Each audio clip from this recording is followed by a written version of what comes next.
Helen Pearson was stalked for 5 years. She reported it to the police 125 times, cataloguing every incident, but she felt she was ignored. I used to say to Mum and Dad, they're not believing me, they're not taking this seriously. Death threats, smashed windows, paint splattered on her door. Not one-offs, but many, many times. It was only when her stalker tried to stab her to death that the police took action. It'll be 5 years in October when he stabbed me, and I still feel like that day was only yesterday. I can relive, my mind relives times, days, nights. Through that attack, I can be having a conversation with somebody, and my mind just goes, I can't hear what they're saying. Since Helen's case and stories like hers, the police are trying to improve how they deal with stalking.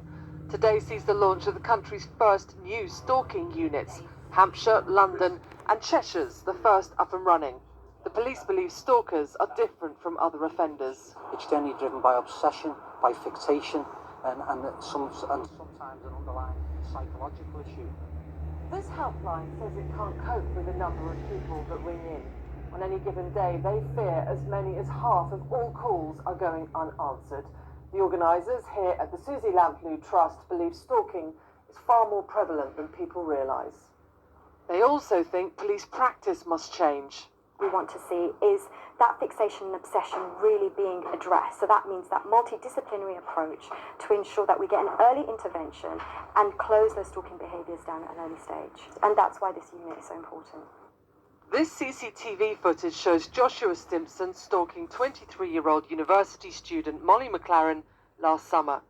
After turning up at her gym in Kent, he followed her outside and stabbed her to death. Today, her parents have spoken for the first time about the police failing to act on evidence she presented to them. Molly got a folder, basically, a file. She screenshotted lots of things, and we went to Gravesend Police Station, and but they never did arrest him. We've had to see things and do things that no parent should ever have to do. Gorgeous. And we've looked evil straight in the face. It's like waking up, with a weight on your shoulders every single day. At the helpline today, staff advise people who believe they are currently being stalked. 3 of the country's police forces now have specialised units, but with 40 police forces without one, that still leaves a huge task ahead. Allegra Stratton, News at 10.